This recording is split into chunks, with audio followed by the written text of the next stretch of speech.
DC컵이 마무리되고 한 달이라는 시간이 지났습니다. 그동안 마스터 듀얼에도 많은 변화가 있었는데요. 한 번의 금지 제한 패치와 두 번의 신팩 추가가 바로 그것입니다. 신규 금제로 인하여 캐구백, 야미, 드래곤테일, 미츠루기, 리시드가 타격을 입었고, 신팩 추가로 인해 히어로, 마그넷 워리어가 지원을 받았으며 리볼봇, 킬러튠이 새로운 테마로 마스터 듀얼에 추가되었죠.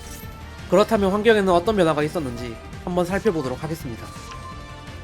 가장 먼저 설명할 테마는 캐구백입니다. 저번 금제로 인하여 초동에 약간 타격을 입었긴 하지만 여전한 고점과 준수한 영턴 전개는 캐구뱅이 1티어를 유지할 수 있는 원동력이니까요. 다른 1티어 테마군들이 금제로 인해 제법 타격을 입은 덕분에 반사적인 입지를 얻게 된 부분 또한 캐구뱅에게는 호재로 작용했습니다. 초동이 불안전하다는 약점을 아직 극복하지는 못했지만 미치루기의 몰락과 야미, 드래곤테일의 약화, 새롭게 1티어에 돌입한 킬러튠에게 제법 강한 면모를 보인다는 점까지 자체 체급은 크게 달라지지 않았지만 환경이 웃어주기 때문에 캐구뱅은 1티어 중에서 강력한 입지를 가지는데 성공하게 되었습니다. 그런 캐구뱅에 비해 야미는 제법 큰 타격을 받았습니다. 고작 캡시가 제한이 된 것에 불과하지만 생각 이상으로 덱이 약화되었기 때문인데요. 이유는 바로 메인 덱에 들어가는 야미 몬스터의 숫자가 9장으로 줄어들었기 때문입니다.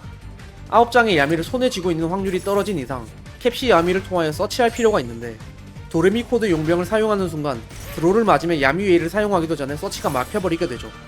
야미의 가장 큰 장점인 준수한 성공이 생각 이상으로 깎여나갔다는 이야기입니다. 가뜩이나 취약한 후공을 가진 야미가 강력한 성공 안정성을 잃어버렸으니 압도적인 1티어에서 야미가 밀려나는 것은 당연한 수순이라 할 수 있겠습니다.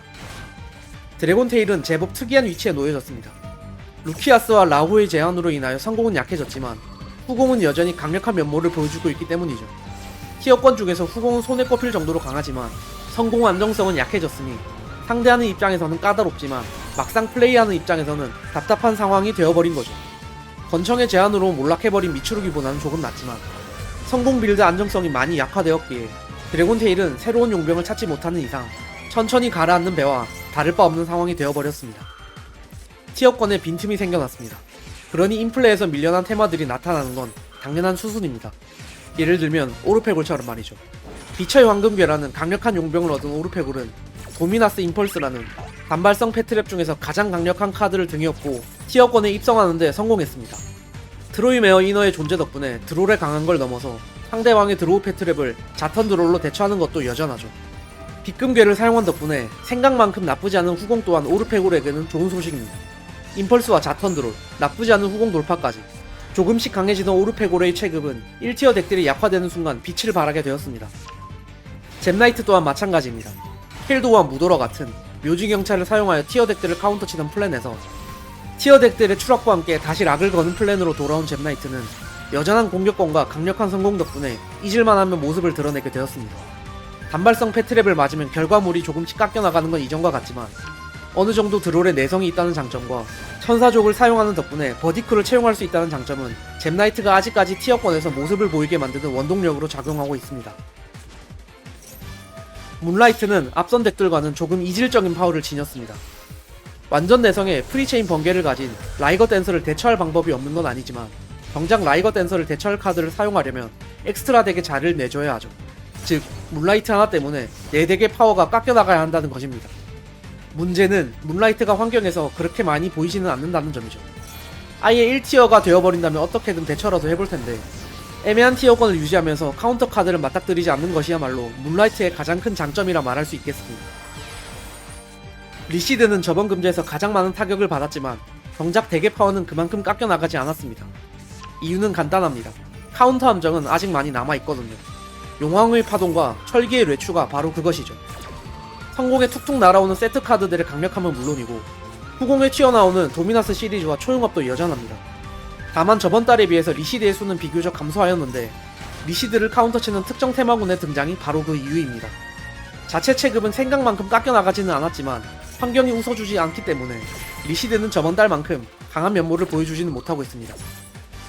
리시드가 약해진 이유, 현람이 바로 그 주인공입니다. 사이클론과 속공 마법을 필두로 한 테마인 현람은 리시드와 많은 부분에서 비슷합니다. 성공을 잡는다면 티어덱조차 돌파하기 힘들 정도로 강력하다는 점에서 그렇고 후공에서의 덱 성능은 처참하다는 점에서도 그렇죠. 1티어권이라 칭하기에는 다소 부족한 성능이지만 운영하는 재미가 있기 때문에 어마어마한 숫자가 보인다는 점에서 현람은 환경에서 반드시 의식해야 할 테마군이라고 할 수 있겠습니다. 그런 현람을 용병으로 사용하는 테마가 있는데 멜리스가 바로 그 주인공입니다. 사용하는 카드는 케루비니와 리절도즈, 코스트로 덱에서 몬스터를 덤핑하는 케루비니와 코스트로 묘지에서 몬스터를 제외하는 리절도즈의 조합은 멜리스가 현람이라는 카드군을 용병으로 사용하기에는 충분한 요소입니다.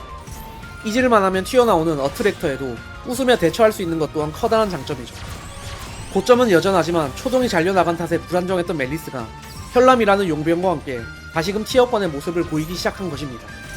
다만 케루비니와 리절도즈에 닿기 위해서는 3레벨 두 채를 반드시 필드에 세워둬야 하기에 후공의 취약함을 극복하는 것이 앞으로 멜리스가 지녀야 할 숙제입니다.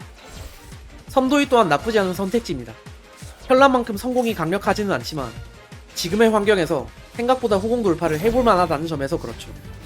1에서 2턴은 티어권 치고 다소 아쉬운 성능을 지녔지만 기믹이 굴러가기 시작하면 티어권 못지않은 성능을 발휘하는 섬도이는 운영 페이지까지 상대방을 끌고 가면 강하지만 정작 그 운영 페이지까지 끌고 가기 위해서는 범용 카드를 집어야 한다는 점 때문에 티어권 치고는 약하지만 B티어권이라고 하기에는 강력하기에 티어권과 B티어 덱을 가르는 경계선과 같은 역할을 하고 있다고 볼 수 있습니다. 기존 티어 덱들만으로 환경을 구성한다면 순서는 바뀔지언정 환경의 변화가 크지는 않습니다. 하지만 신규 지원을 받은 테마군도 새롭게 마스터 듀얼에 입성한 테마군까지 생각한다면 이야기가 달라집니다. 예를 들면 히어로처럼 말이죠. 히어로, 유희왕에서 가장 많은 테마 카드를 보유한 카드군.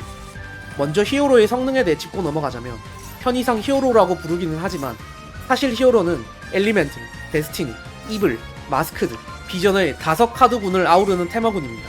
즉 히어로는 히어로 단일 테마군이라기보다는 5개의 테마군에서 쓸만한 카드만을 채용하는 구스토프 덱에 가깝다고 볼 수 있겠습니다. 그렇기 때문에 히어로가 가진 장단점은 기존의 구스토프 덱과 대동소이합니다. 쓸만한 엔진을 다량 투입했기 때문에 고점은 티어 덱에 견줄 정도로 강하지만 덱에 들어가는 수많은 브릭, 일명 호감 카드와 증식이지, 마루차미, 드롤, 어트랙터 같은 잔존형 패트랩에는 무척이나 취약하죠.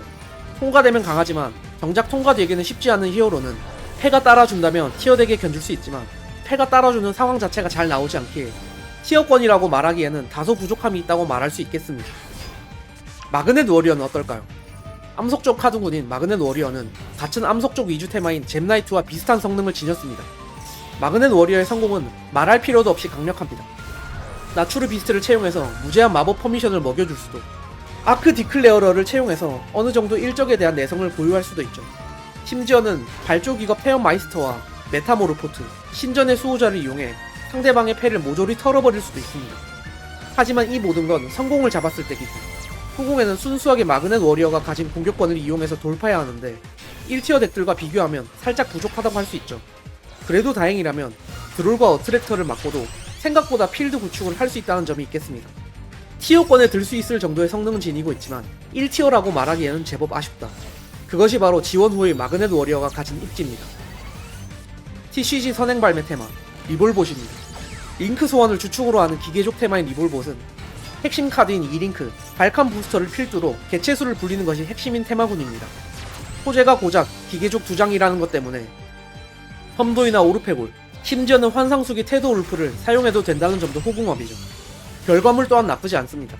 선 제약 없는 덱, 엑스트라 덱 특소로도 모자라서 카운터 함정과 레귤러스 같은 강력한 기계족 용병까지 좋다고 말하기는 아쉽지만 절대 나쁘다고는 말할 수 없는 테마인 리볼봇은 적당히 둥근 테마라는 수식어가 어울리는 테마군입니다.